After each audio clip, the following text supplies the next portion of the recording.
E aí você tem 3 formas de direcionar a atenção para o seu filho. A primeira é conversa. Você pode conversar. É o que a gente está fazendo aqui agora. A gente está conversando. Não está conversando, é um monólogo. Mas você entendeu. A segunda são histórias. História é mais poderoso do que conversa. Se você tiver entre explicar um conceito e contar uma história, conte uma história. História é o poder. E se você me segue há uma semana, em algum momento você já me ouviu falando para contar história para os filhos. História é muito forte, gente. Então, quer formar no seu filho uma criança caridosa? Conta histórias do menininho que cresceu, não sei o quê, e tem lá no meio caridade. E tem algo que é mais poderoso do que história, que é a experiência. A experiência, lógico, é muito mais forte do que a história. Então, o meu filho Miguel, na casa que a gente morava antes, perto da casa tem um local que muitos moradores de rua dormiam.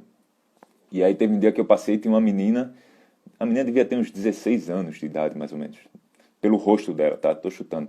Ela tava com uma bebezinha, mamando, e tem outras 2 crianças. Aí eu passei, vi a cena, fui em casa, peguei um colchão, voltei e levei lá. Eles estavam dormindo no chão. E levei para eles. E aí as crianças eram irmãos, ela era a irmã mais velha e ela já estava com a filhinha dela ali. Eu gostaria de ter feito isso junto com o Miguel, para ele ter vivido a experiência. E quando eu cheguei em casa eu ainda pensei, cara, eu vou esperar o Miguel chegar. Que é guarda compartilhada, eu e a Bárbara, mãe do Miguel, somos divorciados, então o Miguel não estava dormindo comigo aquela noite. Mas eu pensei, pô, para esperar o meu filho chegar, eu vou deixar aquela turma dormir no chão, então eu vou logo levar. Aí levei. E aí quando foi o dia do Miguel vir dormir comigo, aí eu levei ele lá. Eu falei, ó filho, lembra daquele colchão que ficava aqui nesse quarto? Ele lembra. O papai deu, vamos lá que eu vou mostrar pra você onde foi. E fui lá e ele viu a cena e viveu a experiência e tudo mais. Porque a experiência é muito mais forte.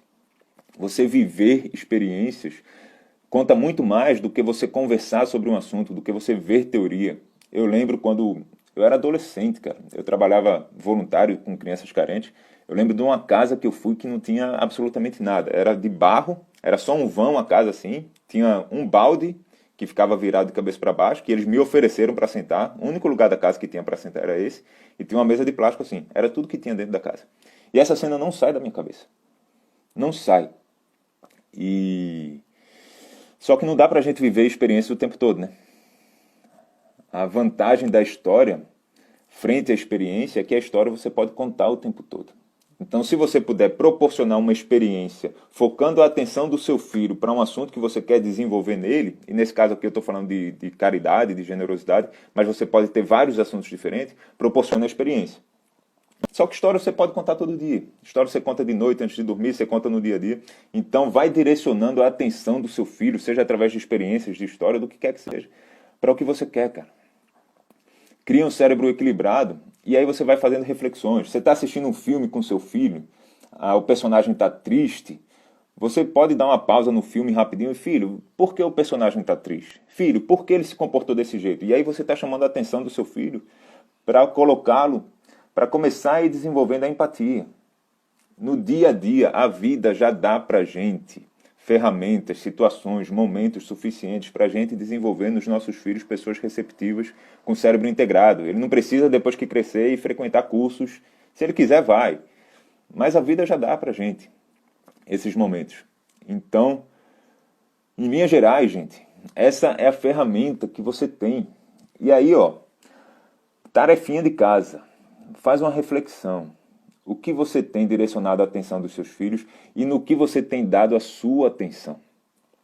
Então, na sua casa, passa o tempo todo aqueles jornais de notícia ruim e seu filho está ali tendo atenção para essas coisas? Será que você está dando atenção para coisas que não são de criança? Uma criança de 5 anos está falando de namoro, de apaixonado, de não sei o quê. A Bárbara, mãe do Miguel, ela fica maluca, que as menininhas da escola falam que vai ser namorada do Miguel. Mas lógico que isso foi os pais que direcionaram. Uma criança de 5 anos de idade nem pensa nisso. Então, qual a atenção que você está direcionando para o seu filho? Para coisas boas, que vai formar nele um homem, uma mulher, uma pessoa integrada, com cérebro integrado, receptiva, aberta, resiliente, corajosa, ou você está dando atenção para formar uma pessoa medrosa, uma pessoa má, uma pessoa egoísta, egocêntrica? E não só ele, mas você também.